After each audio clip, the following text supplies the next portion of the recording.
ये है plus minus V volt की बैटरी और ये कैपेसिटर है ना। इसमें हमें क्या करना है, क्वेश्चन ये हमें इसके अंदर इलेक्ट्रिक फील्ड के बारे में बताना है। देखो बैटरी कनेक्टेड है, मैं कॉन्सेप्ट क्वेश्चन नहीं बता रहा हूं, कॉन्सेप्ट बता रहा हूं। कॉन्सेप्ट क्या है, battery is connected, battery is connected and A dielectric is inserted. Battery connect है और डाइलेक्ट्रिक इंसर्ट करते हैं। ध्यान से देखना, डाइलेक्ट्रिक इंसर्ट करने के बाद सिचुएशन कुछ ऐसी हो जाएगी, ये रहा। क्लियर है क्या बात, ये प्लस माइनस बैटरी कनेक्टेड है तो इस पे जो इनिशियल चार्ज होगा QI is equal to C into B होगा, बिल्कुल सही बात है। और C की वैल्यू जो होगी epsilon naught A upon D into B होगी, ये भी बात सही है। अच्छा, दोनों ये कैपेसिटर है, इनके बीच की डिस्टेंस D है और एरिया कितना है प्लेट का, A है। तो आप मेरे को इसके बीच में कोई बच्चा इलेक्ट्रिक फील्ड बता सकता है, इलेक्ट्रिक फील्ड कितनी होगी, इलेक्ट्रिक फील्ड बता सकता है? हाँ, कितनी, सिग्मा अपॉन एप्सिलॉन नॉट, बिल्कुल सही, बिल्कुल सही बात है। लेकिन मैं ये चाहता हूं कि आप मेरे को इलेक्ट्रिक फील्ड V और D की टर्म में बताओ। इलेक्ट्रिक फील्ड V और D की टर्म में बताओ। देखो इलेक्ट्रिक फील्ड यहां पे होगी ऐसे करके, ये ऐसे, तो यहां पर potential difference dV is equal to minus E dot dr है ना, ये आपने पढ़ा होगा। तो पोटेंशियल डिफरेंस और डिस्टेंस में जो फॉर्मूला होता है relation V is equal to E into D होता है, तो इसमें electric field V upon D के बराबर भी होगी और सिग्मा अपॉन एप्सिलॉन नॉट तो होगी सही। Potential difference divided by distance भी इलेक्ट्रिक फील्ड कहलाती है यूनिफॉर्म। यूनिफॉर्म इलेक्ट्रिक फील्ड में V is equal to E into D relation होता है, आपको ये याद रखना पड़ेगा, इससे आता है ना, इलेक्ट्रोस्टैटिक्स में पढ़ाया था। तो इलेक्ट्रिक फील्ड होगी potential difference divided by distance, सही है बात, ये तो इलेक्ट्रिक फील्ड हो गई। अच्छा, इनिशियल पोटेंशियल एनर्जी, ये तो इनिशियल इलेक्ट्रिक फील्ड इधर की side, initial potential energy half CV square होगी, बिल्कुल सही बात है, ठीक है। अच्छा, अब हम इधर आते हैं। जब आपने, ये इलेक्ट्रिक फील्ड है, जब आपने इसमें K का डाइलेक्ट्रिक डाल दिया तो जो इसकी C डैश होगी, C डैश, वो कितनी हो जाएगी, KC हो जाएगी। क्लियर है के बाद, KC का मतलब K epsilon naught A upon D हो जाएगी। तो अब की बार जो इस पे चार्ज आएगा final, Q final is equal to C dash into V, battery connected है, इतना आ जाएगा, कितना आ जाएगा, K epsilon naught A upon D into V आ जाएगा, ये रहा। क्लियर है क्या बात, वेरी गुड। अच्छा, मेरे को अब इसमें इलेक्ट्रिक फील्ड बताओ बेटा, इसके बीच में इलेक्ट्रिक फील्ड, यहां पे इलेक्ट्रिक फील्ड कितनी होगी, इलेक्ट्रिक फील्ड यहां पे V और D की टर्म में, V और D की टर्म में। ध्यान देना, यदि तुम्हें इलेक्ट्रोस्टैटिक्स में नहीं पता था या कम पता था तो मैं बता रहा हूं कैसे। यूनिफॉर्म इलेक्ट्रिक फील्ड यदि ऐसे होती है, ऐसे कॉपी पे लिख लेना अपनी, यूनिफॉर्म इलेक्ट्रिक फील्ड यदि ऐसे होती है तो V1 यहां पॉइंट 1 और 2, ये रहा 1, ये बताओ, उसे छोड़ दो, V1 और V2 में कौन से पॉइंट पे पोटेंशियल ज्यादा है, 1 पे या 2 पे? वेरी गुड, क्योंकि इलेक्ट्रिक फील्ड की डायरेक्शन में पोटेंशियल घटता है, डिक्रीज होता है, तो V1 is greater than V2। लेकिन मैं ये पूछ रहा हूं कि यदि दोनों के बीच डिस्टेंस D है और इलेक्ट्रिक फील्ड का मैग्नीट्यूड E है, तो V1 माइनस V2 जो होगा E इंटू डी होगा। ये आपको पता होना चाहिए, इलेक्ट्रिक फील्ड इनटू डिस्टेंस, यानी potential difference is equal to V is equal to E into D. ये आपको पता होना चाहिए, नहीं पता तो मैंने रिवाइज करा दिया दोबारा से, है ना, ऐसे करके।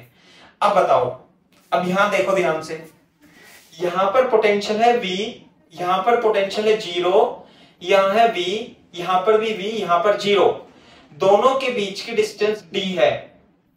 समझ में आई बात? अब यहां पे मीडियम रखा हुआ है, तो यहां पे इलेक्ट्रिक फील्ड कितनी होगी? इलेक्ट्रिक फील्ड अभी भी पोटेंशियल डिफरेंस कितना है? Potential difference V minus 0 upon distance D। तो ध्यान देने वाली बात यह है कि पहले भी इलेक्ट्रिक फील्ड इसमें V बाई डी थी, potential difference divided bye D, insert करने के बाद कैपेसिटेंस बदल जाती है, चार्ज बदल जाता है, लेकिन इलेक्ट्रिक फील्ड नहीं बदलती। इलेक्ट्रिक फील्ड क्या रहेगी? सेम रहेगी। सही है। अच्छा, दूसरी बात, फाइनल पोटेंशियल एनर्जी की हम बात करें तो half C dash V square, क्योंकि सी डैश है और वी पता है अपने को, तो कितनी हो जाएगी? हाफ के सी वी स्क्वायर। ये यू फाइनल हो जाएगी इस केस में। क्लियर है? के बाद ये यू इनिशियल हो जाएगी। बाकी तो हम कर लेंगे, है ना, हमें पता होना चाहिए। इलेक्ट्रिक फील्ड की बात कर रहा था। कॉपी करो तेजी से।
ये तो रफ का काम है बेटा, रफ रफ है ये, है ना, ये लास्ट चैप्टर का बच्चे ने बताया है, तो मतलब आपको पता है ना।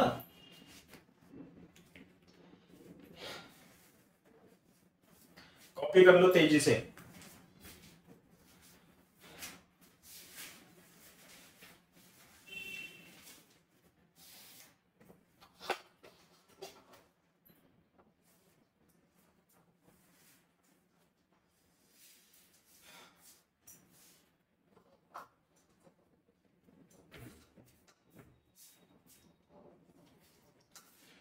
ओ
वेरी गुड। चलो अच्छा, देखो इधर, ये मैं साफ कर देता हूं इधर। ये बताओ, ये तो पहले एयर था, अब इसमें डाइलेक्ट्रिक डाल दिया तो चार्ज पहले से ज्यादा हो गया। तो यहां पे देखो, what is charge flow? Charge flow from battery. हाँ भाई, बैटरी के द्वारा चार्ज फ्लो कितना होगा? जो क्यू फ्लो है is equal to Q final minus Q initial, इतना होगा ना। Q final minus Q initial, ज्यादा हो गया कितना? Q final minus Q initial, Q flow जो इतना होगा कितना, ये हो जाएगा आपका k epsilon naught a upon d into V minus epsilon naught a upon d into V, k minus 1 epsilon naught a upon d into V. ये हो गया चार्ज फ्लो, है ना। अच्छा, अब इसमें चलो इसे मैं c लिख लेता हूं थोड़ी देर के लिए, k minus 1 into C V. ये हो जाएगी वर्क डन बाय बैटरी। देखो, हीट प्रोड्यूस निकालनी है, इस प्रोसेस में हीट निकालनी है हमें, तो क्या होगा? Work done by battery is equal to U final minus U initial plus heat. तो what is the work done by battery? Work done by battery is equal to charge, delta Q लिख लो इसे, delta Q ऐसे, तो delta Q into V, U final half के C V square, U initial half C V square plus heat. Clear है बात? अब देखो इधर की साइड, नहीं इधर लिख देता हूं, क्या जो हीट निकलेगी डेल्टा क्यू कितना था? इतना, k minus 1 C V into V is equal to, k common ले लेंगे इसमें से, k minus 1 half C V square plus heat. तो इधर जाएगा ये k minus 1 C V square minus k minus 1 half C V square is equal to heat. तो ये हो जाएगा कितना? 1/2 k minus 1 C V square is equal to heat. तो इस केस में इतनी हीट प्रोड्यूस्ड हो जाएगी, अगर जो आपसे पूछता है तो।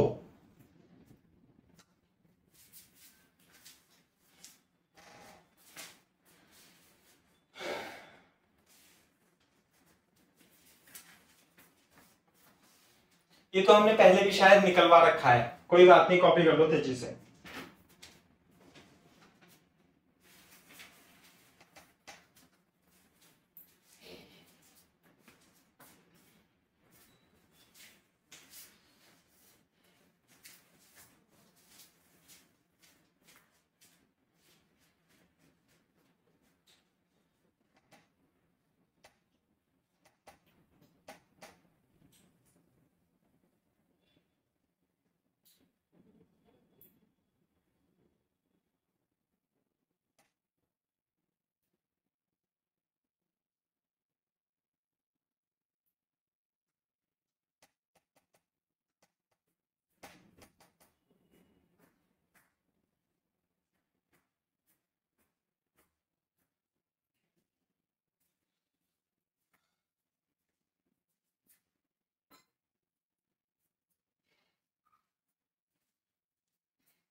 कर लो भाई कॉपी।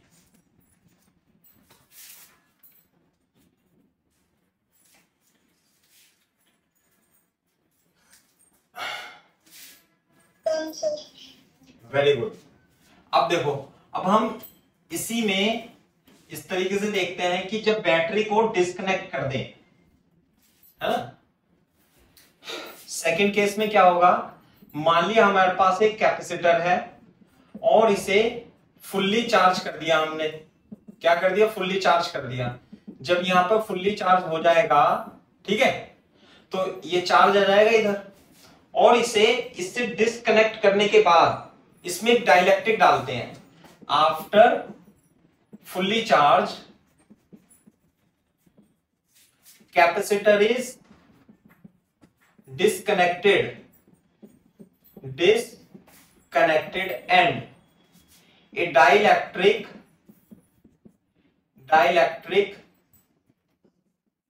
is inserted। ठीक है, बोर्ड पे देखो, डिस्कनेक्ट कर दिया, तो डिस्कनेक्ट करने के बाद यहां पे तो ये पहले कैपेसिटर था, यहां पे चार्ज आ जाएगा, ये आ गया, है ना। एक मिनट रुको, ऐसे नहीं बनाएंगे, इसके नीचे बनाएंगे।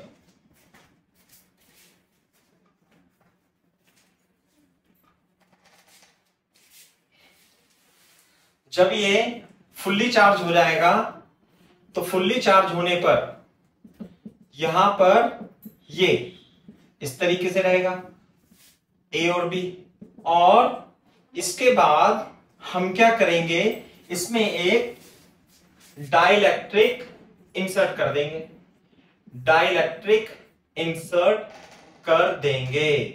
क्लियर है क्या बात, ऐसे के का बी, ए बी, तो इसमें क्या रहेगा, ये तो V है, ये C है, epsilon naught A upon D मान लेते हैं।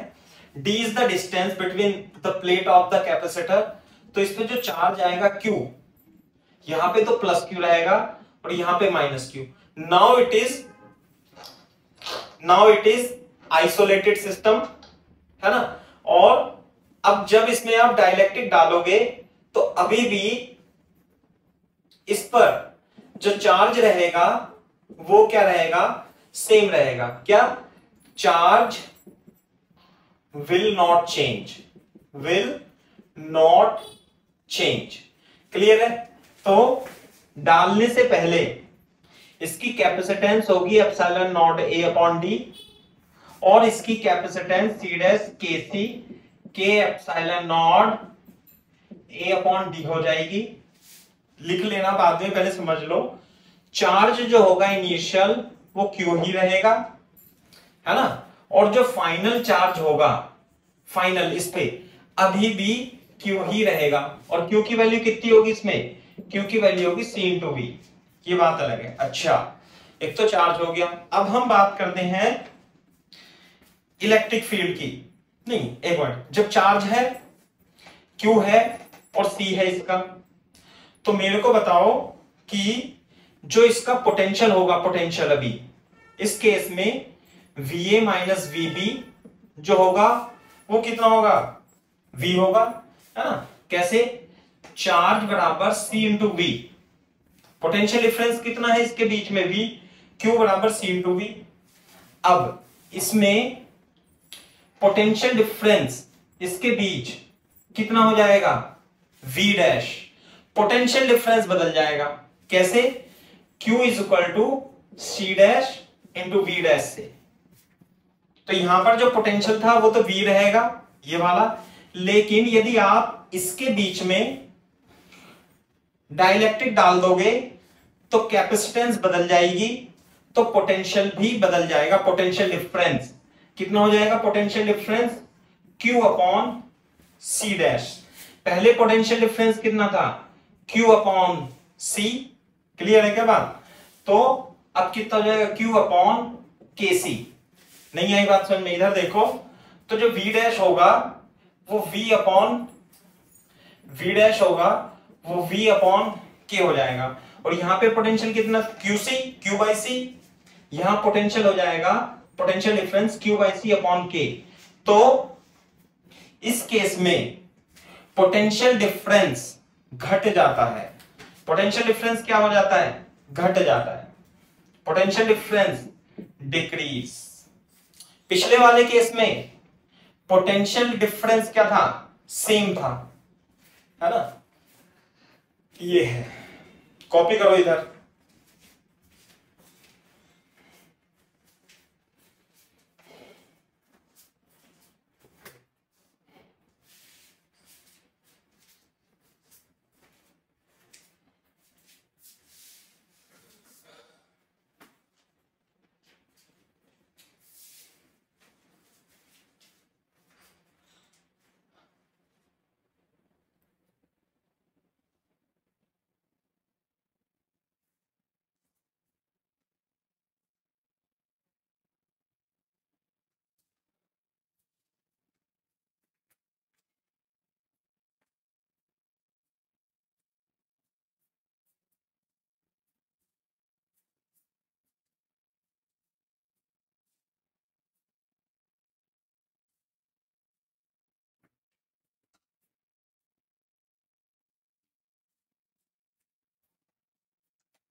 वी डैश यहां पे लिख लेंगे v अपॉन के, पोटेंशियल डिफरेंस घट जाता है।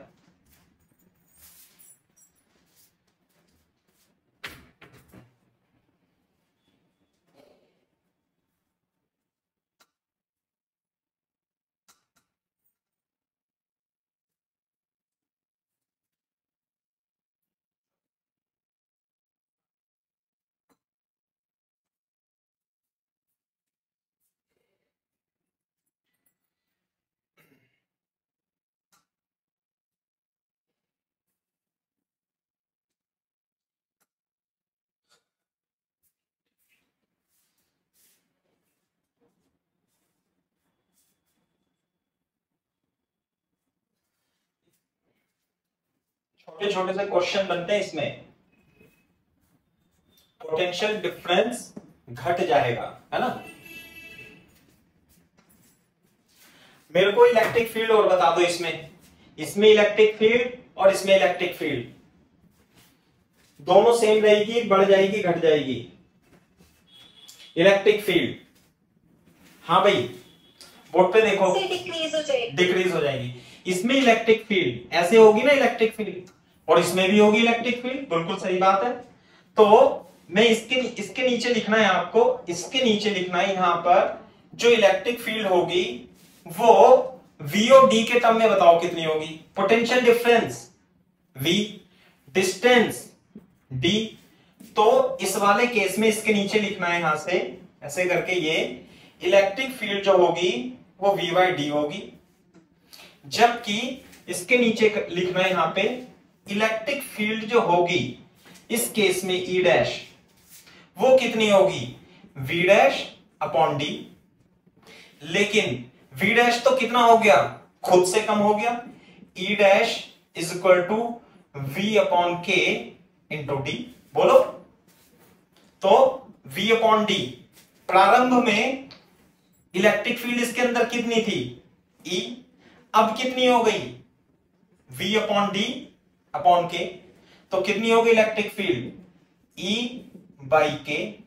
व्हाट इज के, के इज द डाइलेक्ट्रिक कांस्टेंट, और के को हम ER भी बोलते हैं, इसलिए जो इसके अंदर इलेक्ट्रिक फील्ड होगी E डैश, वो E अपॉन ER भी ER हो जाती है।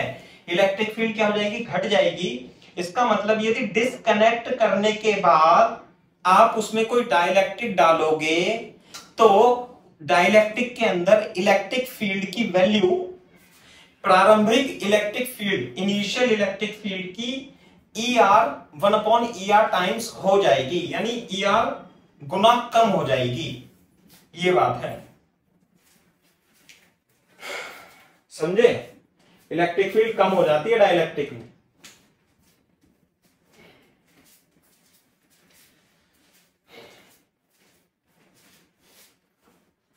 कर लो कॉपी यार।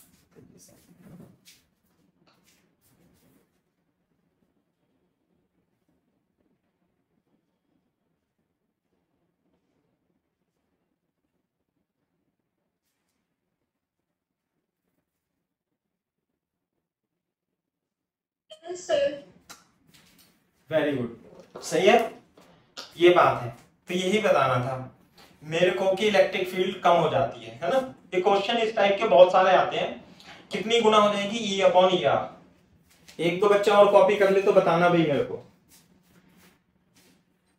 ठीक है भाई, वेरी गुड।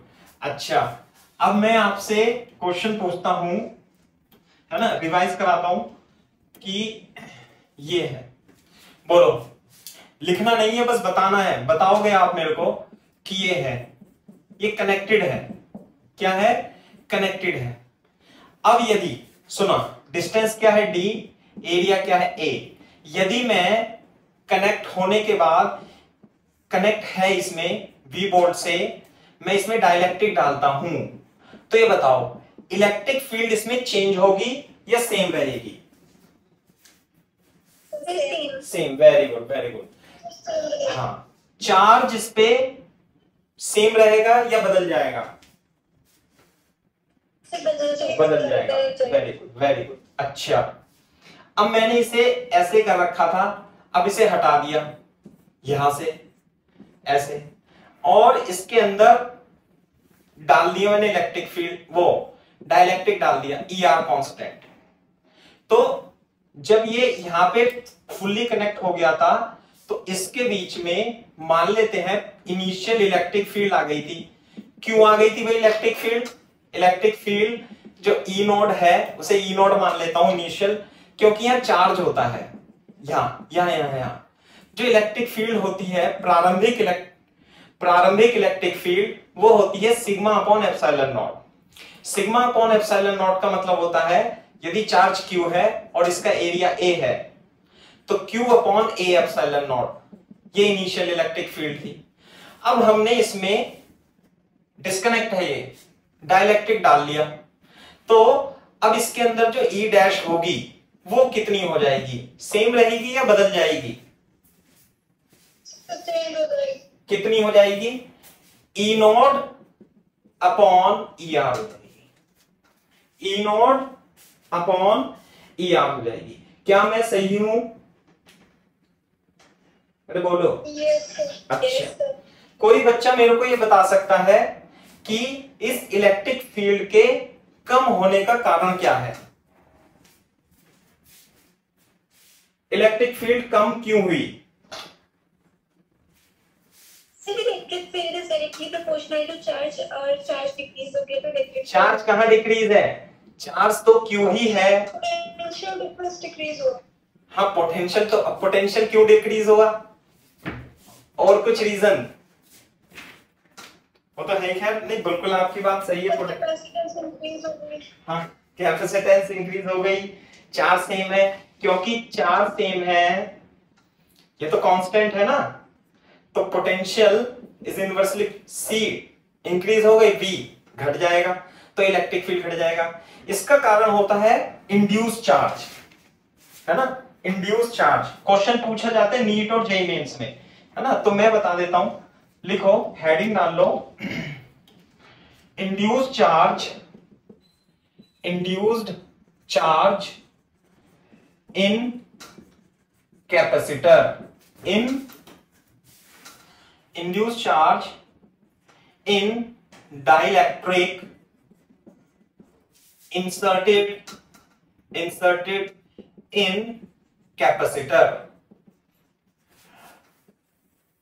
आपने पोलराइजेशन सुना होगा ना, पढ़ा होगा इलेक्ट्रोस्टैटिक्स में, polarisation. induced charge in dielectric in capacitor।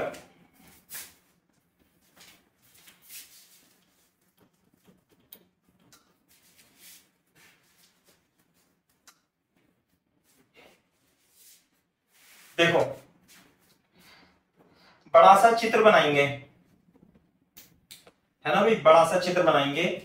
मान लिया ये कैपेसिटर था बड़ा सा, और ये चार्ज था, तो चार्ज था तो इस पे चार्ज आ गया यहां पे ऐसे करके, minus minus minus minus minus, तो यहां पे चार्ज कितना था Q, तो यहां पे चार्ज कितना था माइनस Q, तो यहां पे जो इलेक्ट्रिक फील्ड होगी ये जो इलेक्ट्रिक फील्ड होगी वो होगी sigma upon epsilon naught Q upon sigma की value charge upon area, area is the plate of the capacitor, A epsilon naught. बिल्कुल सही बात है।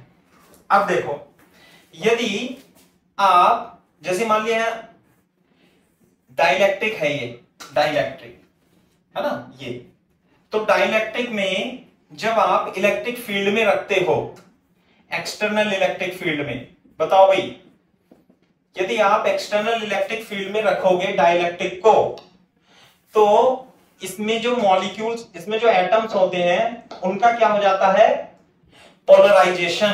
क्या हो जाता है, पोलराइजेशन। जैसे पहले मॉलिक्यूल तो प्लस और माइनस ऐसे था, लेकिन जब आप इसे इलेक्ट्रिक फील्ड में रखते हो तो ये थोड़ा सा पोलराइज हो जाता है।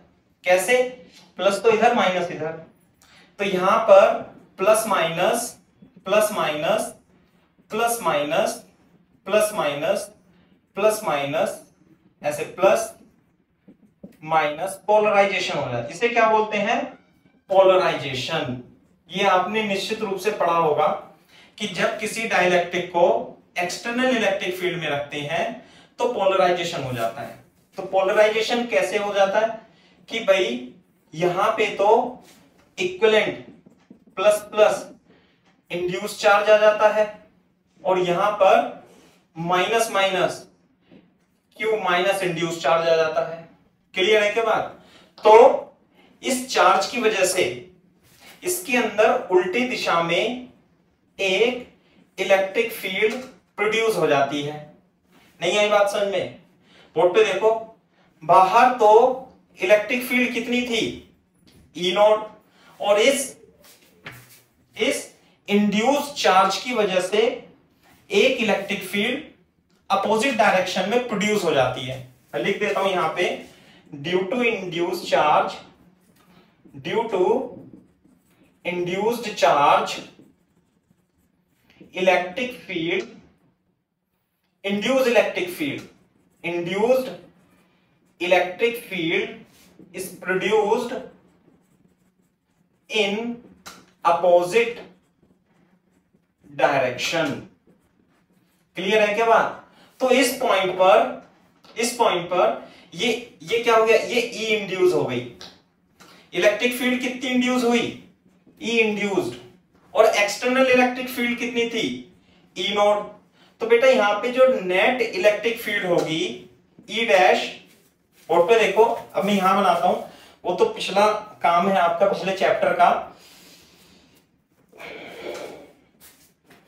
यहां बना देता हूं मैं। देखो कैसे, जब आप इसे रखोगे तो ये तो प्लेट में चार्ज रहेगा, ये तो कहीं नहीं जानेगा, ये वाला चार्ज कहीं नहीं जाएगा, लेकिन ये जो डाइलेक्ट्रिक था इसमें यहां पर इंडक्शन से अपोजिट चार्ज प्रोड्यूस हो जाता है और उसकी वजह से इलेक्ट्रिक फील्ड क्या हो जाती है, विपरीत दिशा में, इलेक्ट्रिक फील्ड विपरीत दिशा में प्रोड्यूस हो जाती है। तो ये क्या कहलाती है, इंड्यूस्ड इलेक्ट्रिक फील्ड। किसकी वजह से, क्यू इंड्यूस्ड, ये क्या है, माइनस क्यू इंड्यूस्ड। तो यहां पर इलेक्ट्रिक फील्ड की वैल्यू, जो एक्सटर्नल इलेक्ट्रिक फील्ड कितनी थी, ई नॉट, तो इसके अंदर जो ई डैश होगी, है ना, इसके अंदर जो ई डैश होगी वो कितनी होगी, बता सकता है कोई बच्चा? इसके अंदर इलेक्ट्रिक फील्ड, बोर्ड पे देखो, electric field is a vector quantity, बाहर की इलेक्ट्रिक फील्ड इधर की ओर है और पोलराइजेशन के कारण जो चार्ज इंड्यूस हुआ है उसकी इलेक्ट्रिक फील्ड इधर की ओर है। तो कितनी इलेक्ट्रिक फील्ड हो जाएगी, E naught minus E induced, E induced. ये रहा। नहीं आई बात समझ में? बोलो भाई। और अभी हमने पिछले डेरिवेशन में ये किया था कि इसके अंदर इलेक्ट्रिक फील्ड की वैल्यू हमने ई नोड, यदि इसमें ई नोड है तो इसमें net electric field E naught upon E R निकाली थी माइनस ई इंड्यूस। तो तो देखो induce electric field is equal to E naught minus upon E R. तो जो इंड्यूस इलेक्ट्रिक फील्ड होती है वो E naught 1 minus E R के बराबर होती है। Induce electric field inside the dielectric कितनी होगी, ये फॉर्मूला है, याद करना है। Induce is equal to E naught 1 minus E are. ध्यान से सुनो, ये तो रफ काम है आपका, मैंने आपको बता दिया पोलराइजेशन की वजह से इंड्यूस चार्ज उत्पन्न होगा, उसकी इलेक्ट्रिक फील्ड अपोजिट डायरेक्शन में होगी और एक्सटर्नल फील्ड इधर है, तो डाइलेक्ट्रिक के अंदर net electric field, external electric field और इंड्यूस चार्ज के द्वारा इलेक्ट्रिक फील्ड का रिजल्टेंट होगा। चूंकि दोनों अपोजिट डायरेक्शन में, इसलिए ई नॉट माइनस ई इंड्यूस। और अभी पिछले वाले डेरिवेशन में आप ही ने बताया था कि इसके अंदर जो इलेक्ट्रिक फील्ड होती है, यदि ये ई नॉट है तो ई नॉट अपॉन ई आर होती है। अभी पिछला पेज पलट के देख लो आप, तो इंड्यूस इलेक्ट्रिक फील्ड इतनी आ जाएगी। कॉपी करो।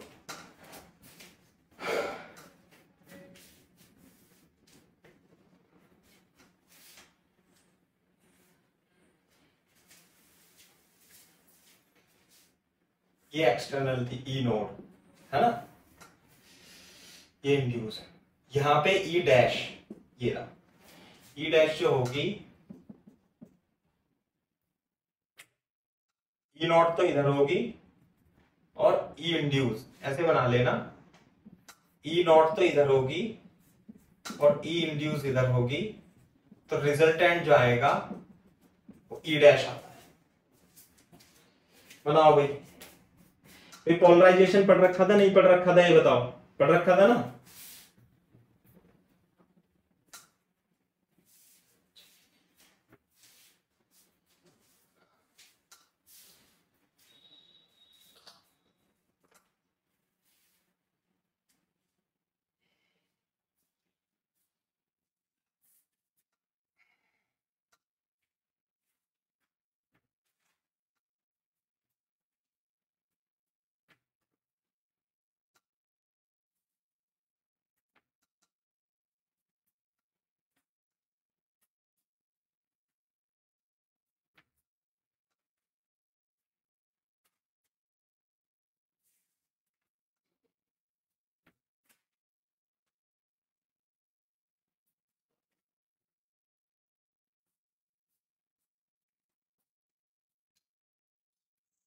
हाँ बेटा। सर जो नेट इलेक्ट्रिक फील्ड है वो ई नॉट के डायरेक्शन में होगी। हाँ, क्योंकि ई नॉट तो ज्यादा ही है भाई, ई नॉट तो ज्यादा ही है। ऐसा तो नहीं हो सकता कि ये इतनी इंड्यूस इलेक्ट्रिक फील्ड पैदा कर दे कि वो इलेक्ट्रिक फील्ड इससे ही ज्यादा हो जाए, नहीं, ऐसा तो पॉसिबल नहीं है। तो external electric field induce electric field से निश्चित रूप से ज्यादा ही होगी।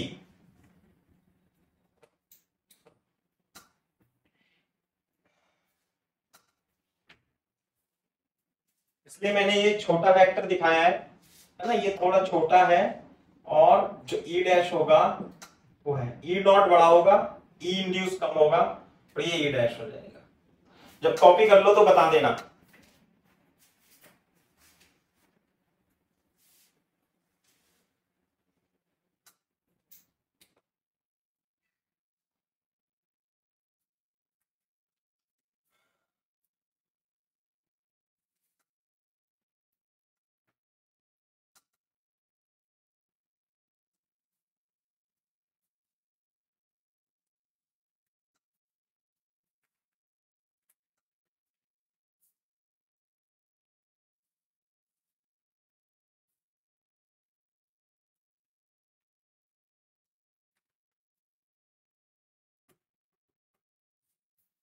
कर लो कॉपी।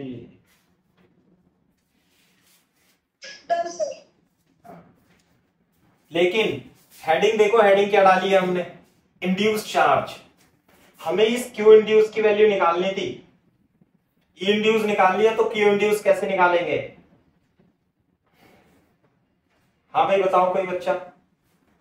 ई इंड्यूस देखो इधर, ये ई नोड है, ये इसके बराबर है, ई नोड बराबर सिग्मा अपॉन ई नोड। तो इसी तरीके से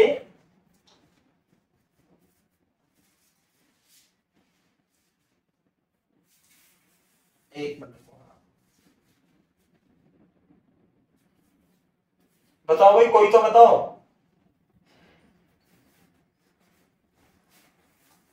ई इंड्यूस कैसे निकाले?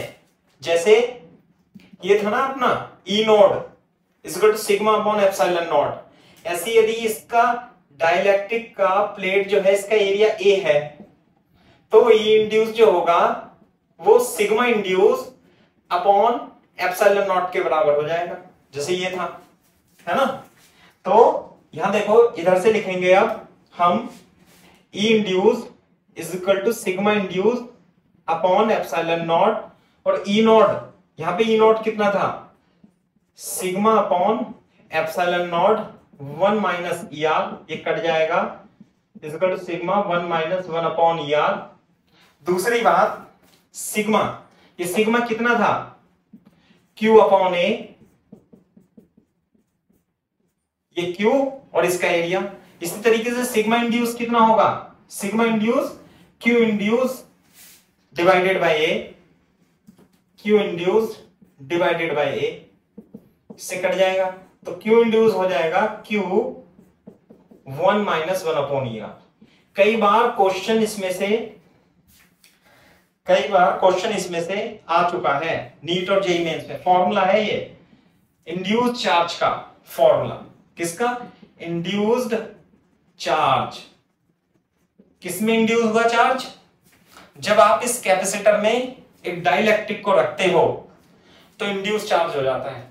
कुछ किताबों में यहां पर माइनस लगा रखा होता है, वो माइनस इसलिए लगाते हैं क्योंकि जो यहां पे क्यू चार्ज है, तो वहां पे जो इंड्यूस चार्ज होगा उसके बराबर में वो माइनस क्यू इंड्यूस होगा, तो इसलिए माइनस भी लगा देते हैं यहां पे, है ना। मैं साइड में लिख देता हूं, माइनस चार्ज भी लगा सकते हो आप, क्योंकि वो साइन के साथ दे देते हैं फिर, ठीक है। तो बहुत ही इंपॉर्टेंट क्वेश्चन है, आपको सब किताबों में मिलेगा ये, है ना। इंड्यूस चार्ज एससी वर्मा में भी दे रखा है, इंड्यूस चार्ज का कॉन्सेप्ट मैंने आपको डिराइव करा दिया, है ना, समझा भी दिया। नीट के लिए, जेईई मेंस के लिए समझना तो जरूरी है ही, लेकिन इन फॉर्मूलों को याद रखना जरूरी है और इनका अप्लाई करना क्वेश्चंस में, है ना।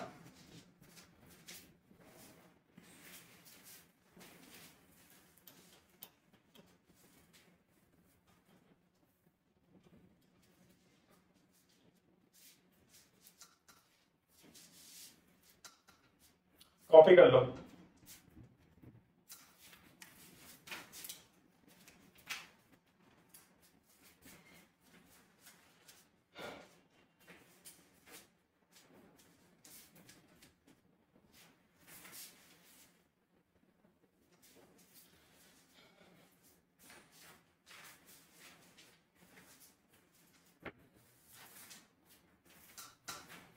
जब कॉपी कर लो तो बता देना भाई।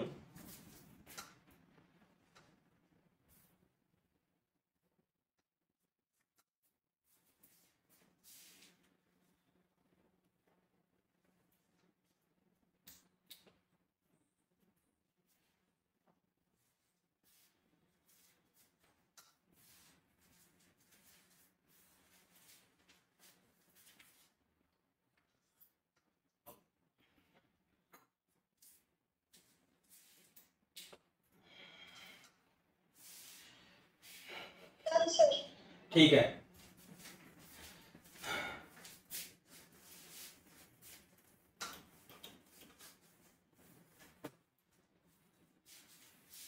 देखो भाई, अब हम कुछ नए टाइप के सवाल करेंगे, है ना। ध्यान से देखो, मैं आपको अपनी पेपर पे दिखा देता हूं, ये इस टाइप के क्वेश्चंस, ये है ना, ये आपने देखे होंगे इस टाइप के क्वेश्चंस, शीट वीट में दिए होंगे ऐसे ऐसे, है ना।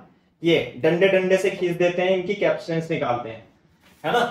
तो इस टाइप के क्वेश्चंस हैं ये ऐसे ऐसे क्वेश्चन करेंगे।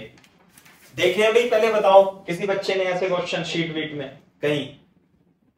Yes sir. हाँ, तो ये क्वेश्चन आते हैं जेईई मेंस में और नीट में, और आसान क्वेश्चन है। अब मैं इसे सिखाने की कोशिश करूंगा, आप भी सीखने की कोशिश करना, ठीक है। जैसे कि फाइंड, क्वेश्चन लिखेंगे फाइंड इक्विवेलेंट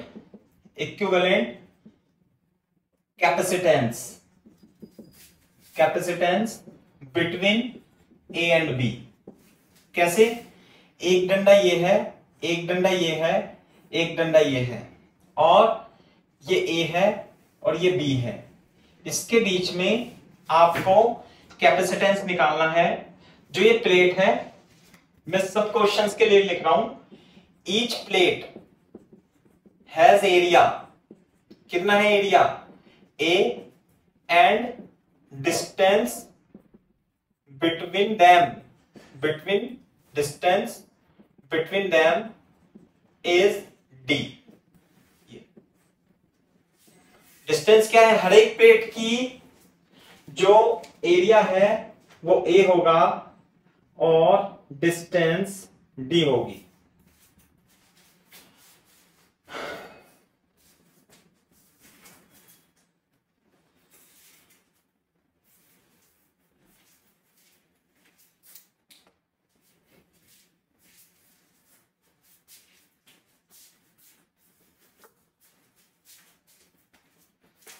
बोर्ड पे देखो, ये इस तरीके से होता है।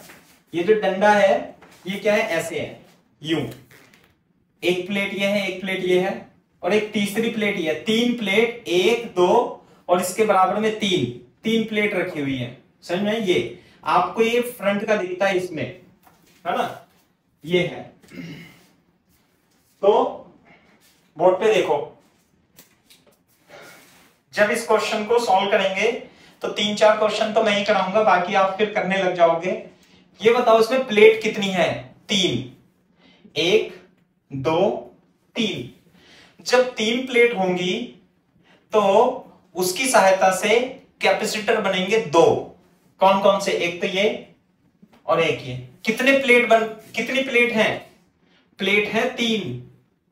कैपेसिटर कितने बनेंगे? 1 2। बिल्कुल सही बात है। तो 2 कैपेसिटर बना लो आप और ऐसे जोड़ दो। क्लियर है क्या बात? 2 कैपेसिटर बना लो और ऐसे जोड़ दो। कैपेसिटेंस कितनी है? C और C। 3 plate 2 capacitor, 4 plate 3 capacitor, 5 plate 4 capacitor. एक, क्योंकि 2 प्लेट से 1 कैपेसिटर बनता है ना, तो 1 कम होगा। अब बोर्ड पे देखो, ये A है तो मान लिया A है, ये B है तो B है। इसमें से एक टर्मिनल निकल रहा है, हम नंबरिंग कर लेते हैं। ये एक पोटेंशियल, ये दूसरा पोटेंशियल, ये तीसरा पोटेंशियल। ध्यान से देखो एक बार, ये B है, तो ये बताओ जो A में से टर्मिनल निकल रहा है ये ऐसे करके, उसे मैं किस पॉइंट पे जोड़ूं? ये बताओ, 1 पे या 2 पे? सर 1 पे जोड़े, दिख रहा है बताओ। दूसरी बात, B से जो टर्मिनल निकला है उसे मैं किधर जोड़ दूं? 3 से, ये ना? नहीं, बोर्ड पे देखो ध्यान से कि वैसे तो क्वेश्चन सॉल्व हो गया। A और B के बीच 2 कैपेसिटर हैं और किसमें है ये? सीरीज में। देख नहीं रहे? सीरीज में। तो CAB कितना हो जाएगा? CAB हो जाएगा C/2। This is the answer, C/2। C कितना होगा? ε0 A/d। सही है बात? बोर्ड पे देखो, मैं इसके पहले कॉपी कर लो फिर बताता हूं इसके बारे में। वो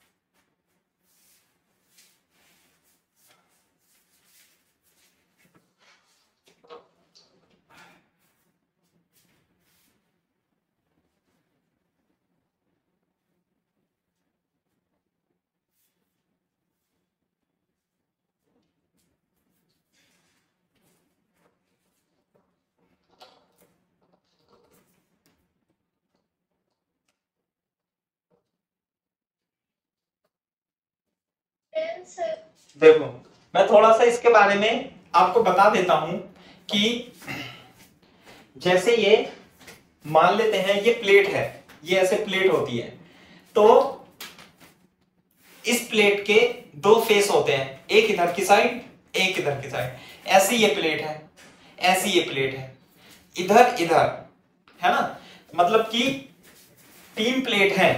तो इसकी फेसेस कितनी होंगी?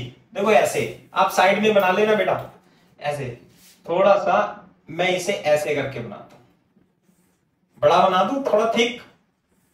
तो देखो यह है नंबर 1 प्लेट, यह है नंबर 2 प्लेट, यह है नंबर 3 प्लेट। तो देखो इसकी फेसेस कितनी होंगी? 6, 1 2 3 4 5 6।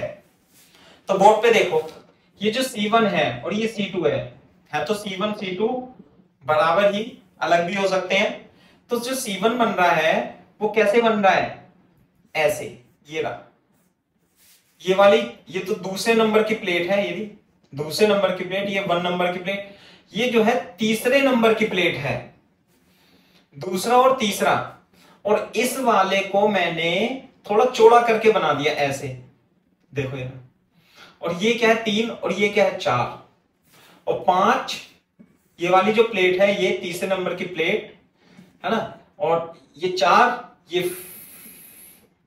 4, ये 3, ये 2, और ये तो आगे 1 1 2। इस वाली प्लेट को, इस वाली प्लेट की ये वाली साइड इसके साथ कैपेसिटर बना रही है, और ये वाली प्लेट की ये वाली साइड 4 नंबर उसके साथ बना रही है, और ये आ जाएगी 6। तो देखो ये तो है 1 नंबर प्लेट, ये जो मिलकर के बनी है ये है दूसरे नंबर की प्लेट। दूसरे नंबर की प्लेट को थोड़ा मैंने चौड़ा कर दिया, इधर की सरफेस इधर की सरफेस, इसके बीच में कैपेसिटर बनना है C1, और ये इसके बीच में 4 और 5 के बीच में C2 ये है, और ये प्लेट नंबर कौन सी है? 3। तो 2 नंबर वाली प्लेट को मैंने थोड़ा सा बड़ा कर दिया, समझ में आई बात? तो कैसे? एक तो ये बनेगा, एक इस तरीके से बना देंगे, ऐसे है, समझे? थोड़ा रफ में कॉपी कर लो, ये मैंने आपको समझाने के लिए बनाया है, कर लो कॉपी तेजी से रफ में, है ना।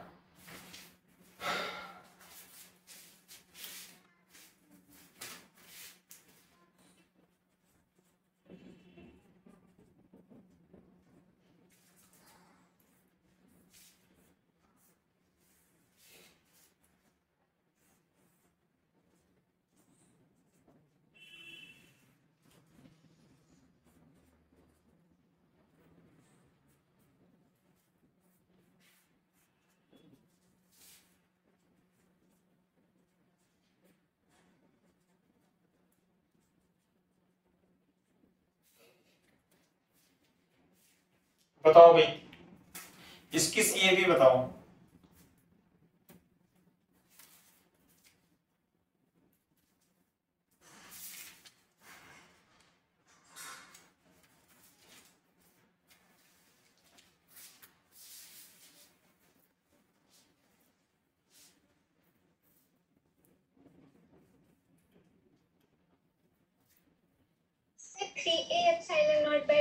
वेरी गुड, तीनों कैपेसिटर पैरेलल में है, बिल्कुल सही बात है।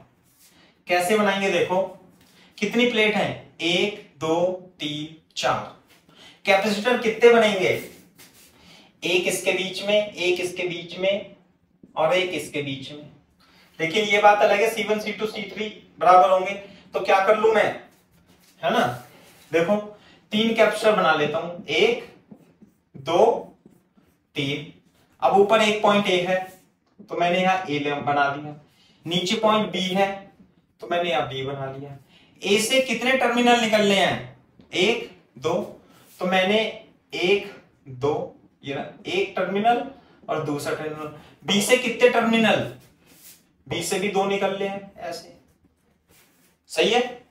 अब बोर्ड पे देखो, इस पॉइंट को 1 2 3 4।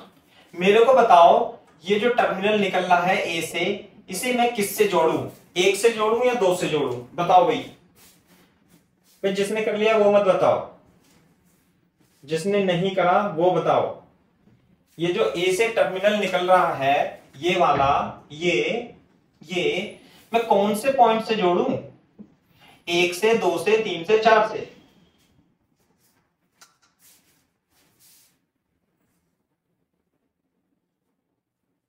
अरे कोई तो बता दो भैया।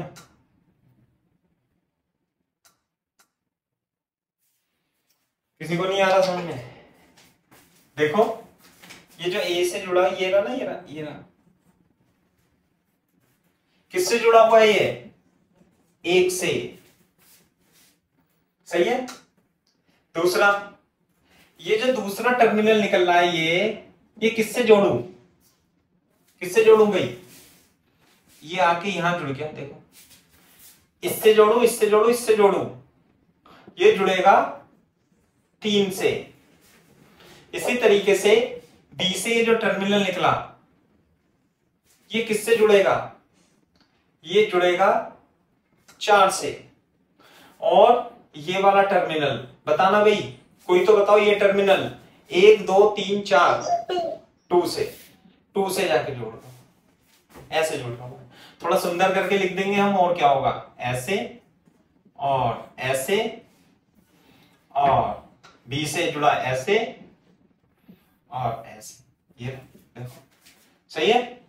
ये 3 ये 4, ए और ये हो गया बी। क्लियर है क्या बात? देखो सी सी सी, ये तो अपना जाना पहचाना सर्किट है, इसे तो कोई भी बता सकता है। तीनों किसमें है? ये पैरेलल में।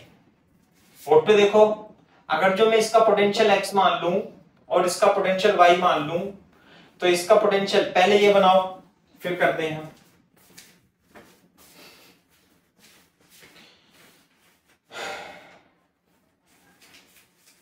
बनाओ इसे।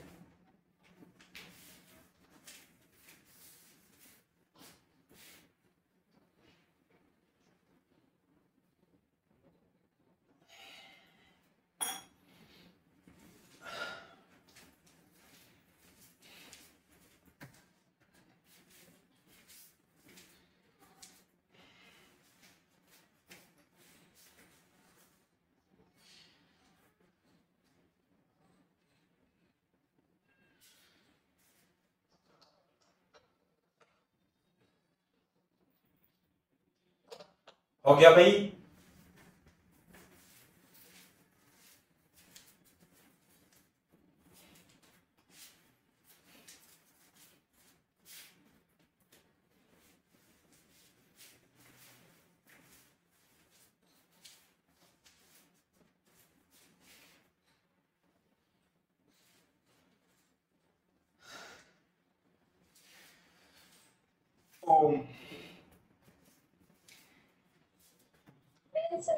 ठीक है, तो देखो यहां पे यदि मैं इसका पोटेंशियल एक्स मान लूं तो ये कितना पोटेंशियल हो जाएगा? एक्स। यहां पे कितना हो गया? एक्स। यहां पे कितना हो जाएगा? एक्स। और इसका वाई मान लूं तो इसका कितना हो जाएगा? वाई। ये सारे पे वाई, यहां भी कितना? वाई। तो बताओ इस वाले कैपेसिटर के बीच में, C1 के बीच में, ये C1 के बीच में जो पोटेंशियल डिफरेंस है वो कितना है? एक्स वाई, है ना। इसे मैं C1 मान लू, चलो C1 के बीच में कितना पोटेंशियल है?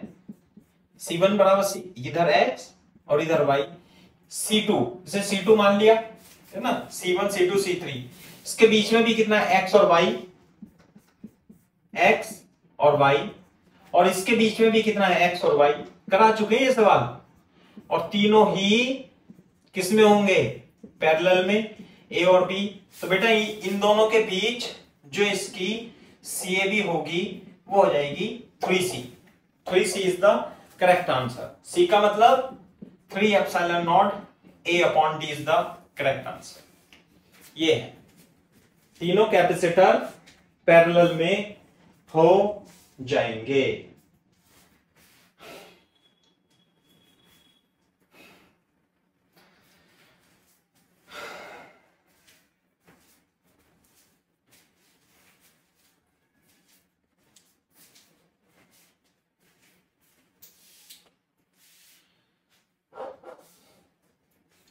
जब कॉपी कर लो तो बता देना बेटा।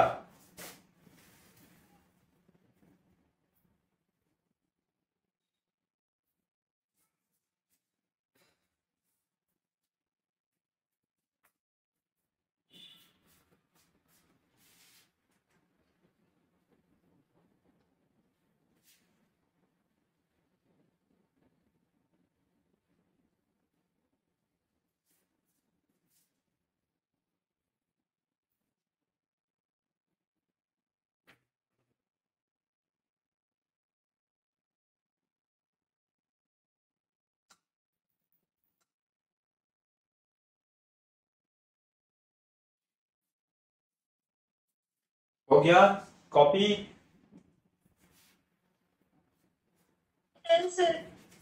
चलो ये है, कॉपी कर लेना। मैं एक सवाल और दे देता हूं घर साइड, तुम कॉपी करते रहो। अब की बार 5 प्लेट हैं, 1 2 3 4 5। जिन्हें समझ में नहीं आया वो फिर से देखना है ना। एक नया एग्जांपल है, ये है ए और इसमें से 1 पॉइंट ये गया, 1 पॉइंट ये गया। ये है बी, इसमें से एक डायरेक्ट यहां पे गया, एक इस टाइप से यहां पे आया और एक इस टाइप से यहां से आया। ये तो सी ए बी बताना है अपने को।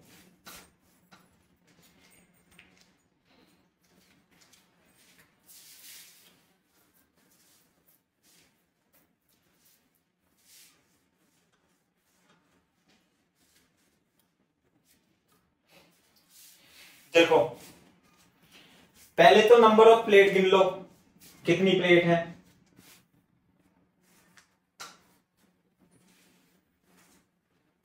कितनी प्लेट है भाई? 5। कितनी प्लेट है? 1 2 3 4 5। 5 प्लेट है तो कैपेसिटर बनेंगे 4। कैसे? 1 2 3 4, है ना? बोर्ड पे देखो, ये रहा। मैं यहां पे बनाता हूं, 1 2 3 4 ऐसे, सही है। अब एक पॉइंट जो है वो ए है, यहां पर है। एक पॉइंट जो है वो बी है, वो यहां पर है। ठीक है, मैं इसकी नंबरिंग डाल रहा हूं, 1 2 3 4 5। अब इनकी नंबरिंग डालने के बाद, है ना, अब ए से कितने पॉइंट निकल रहे हैं? 2 पॉइंट निकल रहे हैं। तो ये बताओ, ये वाला पॉइंट और ये वाला पॉइंट जुड़ना है। यहां यहां यहां यहां कहां जुड़े? आप अपने आप से देखो, बी से कितने पॉइंट निकलने हैं? एक तो ऐसे, एक ऐसे और एक ऐसे। इसमें से 3 पॉइंट निकलने हैं। तो पहले मेरे को ये बताओ, ये वाला पॉइंट कहां जुड़ेगा बी का? ये वाला 1 से या 2 से? कहां जोड़ू इसे, इस वाले को? बताओ भाई, सोचो। दिख रहा है कहां से? 1 से। 1 से दिख रहा है ना, ये जोड़ दिया लो 1 से, बिल्कुल सही बात है। ये वाला, ये रहा इस प्लेट से गिरना है, कहां से? यहां से जोड़ दिया, चलो बिल्कुल सही है। अब ये वाला पॉइंट कहां जुड़ेगा? ये 1 से तो नहीं जुड़ेगा, 2 से। 1 से तो नहीं जुड़ेगा क्योंकि ये से ये जुड़ गया। अब इस वाली से ये जुड़ रहा है तो यहां जुड़ेगा। अच्छा, फिर ये वाला, ये यहां गएगा। कहां से जोड़ू? 1 से जोड़ दूं क्या? 1 से तो ये जुड़ रहा था, 4 से, ये ना 4 से जुड़ गया। ये वाला कहां जोड़ू? दिख रहा है 3 पॉइंट से जोड़। अब ए और बी के बीच सबकी कैपेसिटेंस कितनी है? सी। चलो मैं थोड़ी देर के लिए C1 C2 C3 C4 मान लेता हूं। बोर्ड पे देखो, इसका पोटेंशियल मैं x मान लेता हूं और इसका पोटेंशियल नॉट का मैं क्या मान लेता हूं? y मान लेता हूं। पहले कॉपी करो, समझो और बताओ।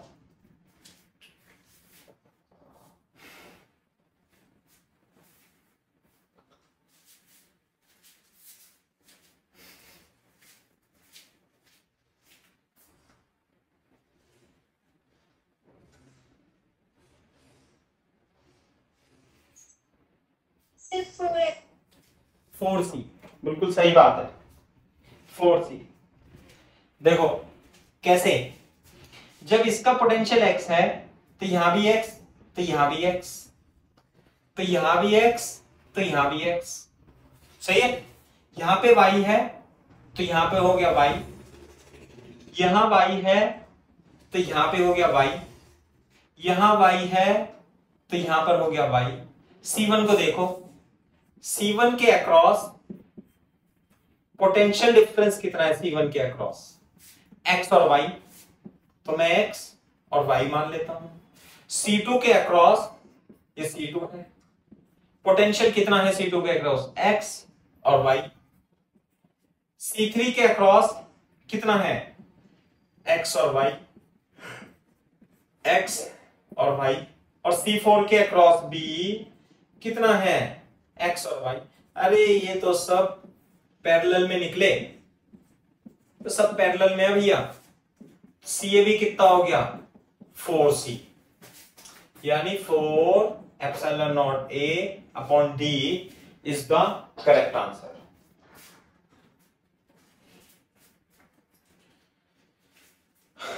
करो कॉपी तेजी से।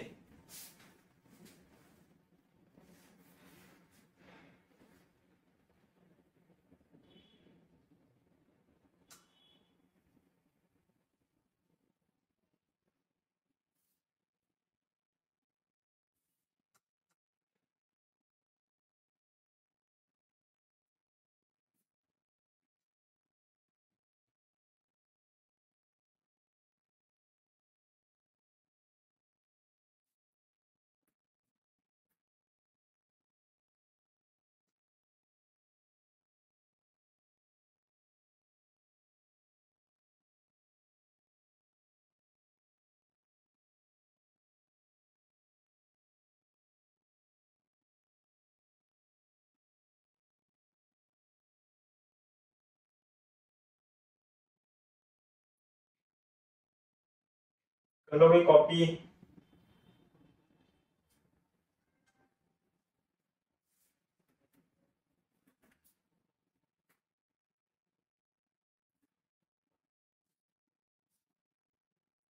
आंसर। वेरी गुड, ठीक है, तो ये हो जाएगा इस तरीके से, है ना। तुम कॉपी करो, मैं तुम्हें नया सवाल देता हूं। देखो अब की बार हमारे पास 1 2 3 4 5 प्लेट हैं, और यहां पर इस तरीके से ये जोड़ा हुआ है, एक A है, एक B है, इसे ऐसे जोड़ दिया और इसे ऐसे जोड़ दिया, ठीक है। बताओ 1 2 3 4 5 प्लेट हैं, 4 कैपेसिटर बनेंगे, आपको इक्विवेलेंट कैपेसिटेंस निकालनी है। करो।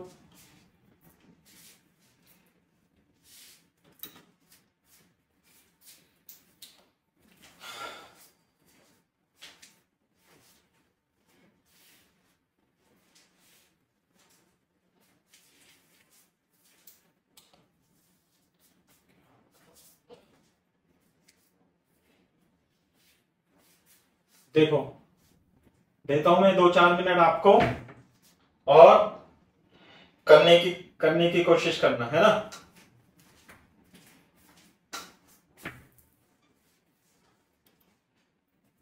हाँ भाई देखो एक बार, कितनी प्लेट है, 1 2 3 4 5, कैपेसिटर कितने बनेंगे, 1 2 3 4, तो यहां बना लेता हूं, एक ऐसे, 2 3 4 कैपेसिटर बन गए। इस पॉइंट को मैं थोड़ी देर के लिए कैपिटल एक्स मान लेता हूं, तो यहां मान लू एक्स। अच्छा यहां पे ए मान लेता हूं और इधर की साइड बी मान लेता हूं, इसे 1 नंबरिंग कर देते हैं, 1 2 3 4 5 नोट की नंबरिंग।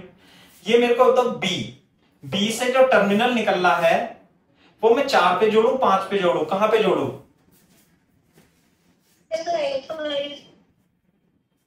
कहां पे जोड़ू बताओ बेटा, 5 पे, बिल्कुल सही बात है, ये ना बी से निकल करके यहीं जाएगा। भाई यहां पे कैसे चला जाएगा ये बताओ, और दिख रहा है ये यहां पे होता तो होता ना, तो यहां से निकल करके जाएगा यहां पे। शुरू में हो सकता है आपको समझ में नहीं आया, इसमें तो आएगा देखो। अच्छा अब ये जो ए से निकल रहा है, ए से नहीं, पहले एक्स का देखते हैं, यहां से एक्स से कितने निकलने हैं, 2, एक तो इधर ऐसे, एक तो इधर, एक इधर, ये वाला टर्मिनल, ये वाला कहां जोड़ू बताओ भाई, 1 से 2 से 3 से, कहां से, 1 से 1 से, बिल्कुल सही बात है, बोल दिया करो भाई, मेरे को लगता है कि मैं पढ़ा रहा हूं थोड़ा सही, है ना। अच्छा, ये वाला टर्मिनल कहां से जोड़ू, कहां पे जोड़ू, यहीं तक रखता हूं, 4, वेरी गुड, 4 से, थैंक यू वेरी मच, 4, ये 5, ए से जोड़ने वाला कहां से, 3 से, 2 से, कहां से, 2, 2 से, बस हो गया काम। अब देखो अब इसके हमें इक्विवेलेंट कैपेसिटेंस निकालनी है, तो थोड़ा सा तो हमने सही कर लिया, अब हम इसे सजा लेंगे। कैसे सजाएंगे कि ये तो हो गया बी, ये हो गया C1 C2 C3 C4 मान लेते हैं, देखो ये रहा, तो ये तो हो गया C4, कोई दिक्कत नहीं है।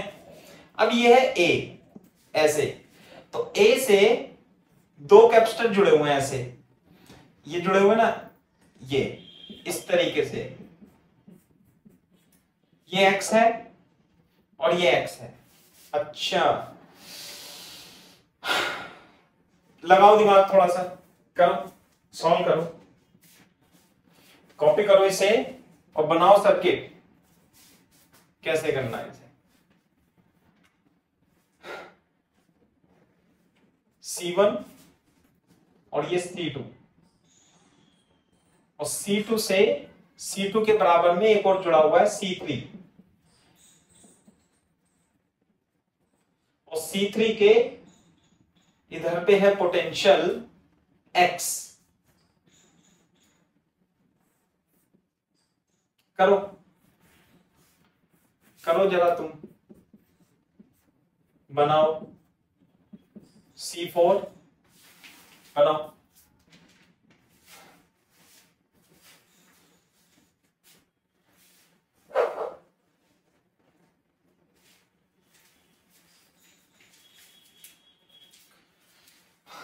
देखो अब मैं करता हूं, करो करो, ट्राई करो थोड़ा सा और,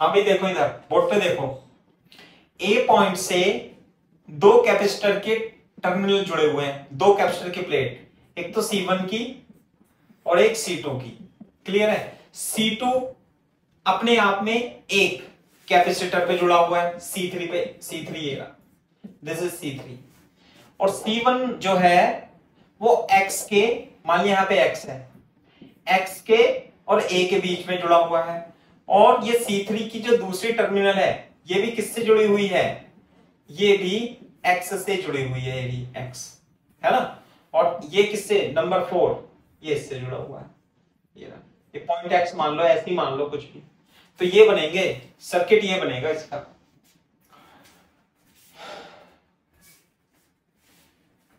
अरे ये समझ में आ रहा है नहीं, ये रहा, इसके ये दोनों सीरीज में है, ये ना सीरीज में, और ये इसके पैरेलल में है, तो बोर्ड पे देखो मैं यहां बना देता हूं, A ऊपर हो जाएगा C, ये हो गया C और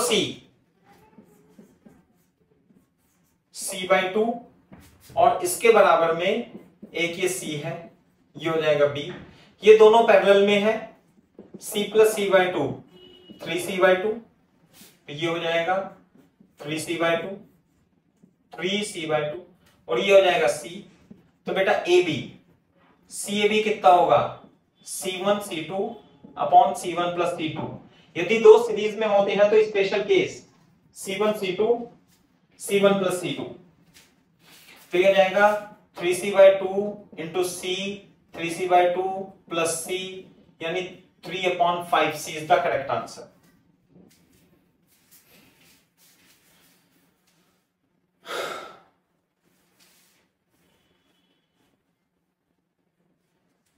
नहीं समझ में आया तो बताओ भाई, मैं दोबारा से बता दूंगा।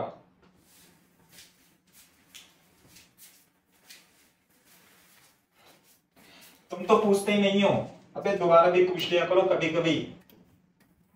बोर्ड पे देखो, अब जिसने कर लिया है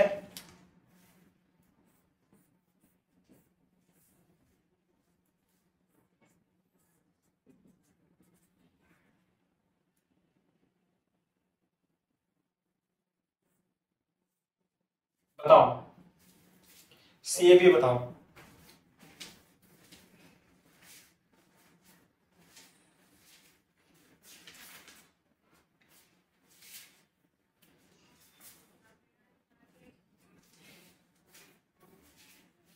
आंसर बता दो इसका।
किसी का आंसर आया बेटा?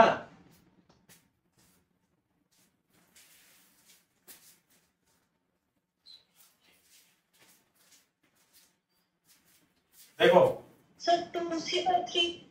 2C/3 शायद हो सकता है। कितने कैपेसिटर हैं? 3, 1 2 3, 3 कैपेसिटर बना लिए हमने, C1 C2 C3।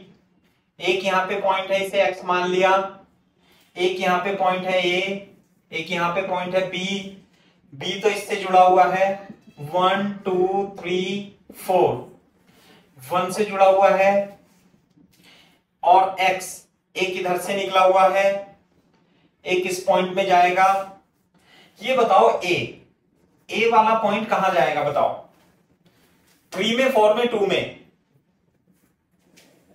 3 पर 2 तो यहां पे आ जाएगा, इसके बीच में, यहां है, इसके बीच में ऐसे है। अब देखो ध्यान से, अब इन दोनों कैपेसिटर को देखो आप कैसे, इसे और इसे। क्या ये पैरेलल में नहीं दिख रहे आपको? जैसे A के बीच में एक कैपेसिटर तो ऐसे है ना, एक कैपेसिटर, और एक कैपेसिटर ऐसे। इसे छोड़ दो थोड़ी देर के लिए, इसे छोड़ दो, ऐसे छोड़ दो इसे। ये यहां X है, ये ना X, और ये अब इससे जुड़ा हुआ है, एक इससे ऐसे जुड़ा हुआ है ना। ये है C3, ये है C1, ये है C2। तो थोड़ा और सुंदर करके लिख लें इसे, इसी तरीके से लिखना पड़ेगा। इसे ऐसे कर लेता हूं कि ये तो A है, ये C1 है, ये C2 है, और इससे C3 जुड़ा हुआ है ना। ये हो गया B, ये हो गया B। तो ये कितने हो गए? ये तो C और C कितने हो जाएंगे? 2C। और ये कितना हो जाएगा? C। A और B के बीच में C, तो CAB कितना हो जाएगा? 2C into C upon 2C plus C। 2/3C is the correct answer. सही है भाई? तो कॉपी कर लो। दूसरी बात सुनो एक मिनट, आपकी मैंने डाउट क्लास रखी है कल मॉर्निंग में 10 AM। कोई भी डाउट है, अभी जैसे एक दो बच्चे ने भेजे मेरे को डाउट, लेकिन आपको मतलब ऐसे नहीं है कि 10 बजे डाउट क्लास है तो आप 10 बजे ही मेरे को मैसेज करोगे, ठीक है भाई? आप मेरे को थोड़ी देर पहले, मतलब शाम तक, मतलब मैसेज कर देना, व्हाट्सएप कर देना। क्लियर है बात? नंबर मैंने आपको बता दिया था 7665186856 पर। जो पिछला, मान लिया हो सकता है कोई कॉन्सेप्ट आपको समझ में नहीं आया हो थ्योरी का, क्योंकि चैप्टर खत्म कर देंगे 1-2 दिन में से हम, है ना। कुछ भी कॉन्सेप्ट यदि रिवाइज करना है, जैसे पैरेलल प्लेट कैपेसिटर, ऐसा वैसा कोई भी टॉपिक यदि आपको समझना है तो मेरे को व्हाट्सएप कर देना थोड़ा सा बड़ा इमेज, कि भाई कहां से लिया था, मैं भूल जाता हूं, है ना। तो फिर मैं कल को 10 बजे आपकी डाउट क्लास लेंगे, कोई भी आ सकता है उसमें, है ना, जरूरी नहीं है कि आपको आना ही है। जो भी डाउट हो व्हाट्सएप कर देना, कल को डिस्कस कर लेंगे। रिवाइज कराना है कुछ भी कॉन्सेप्ट, कुछ पूछा है, और दूसरे बच्चों से भी आप बोल देना, 2-4 बच्चे लेफ्ट कर दिए इसमें, है ना, कि भाई नहीं समझ में आ रहा हो तो पूछ लो सर से दोबारा से। जो बेचारे कमजोर बच्चे होते हैं वो पूछते ही नहीं है, समझे ना, तो उनसे बोल देना कि सर बता देते हैं, ऐसा नहीं है कि तुम्हें पढ़ाएंगे ही नहीं, समझे ना। 10 बजे डाउट क्लास, ठीक है, आज के लिए बहुत है इतना।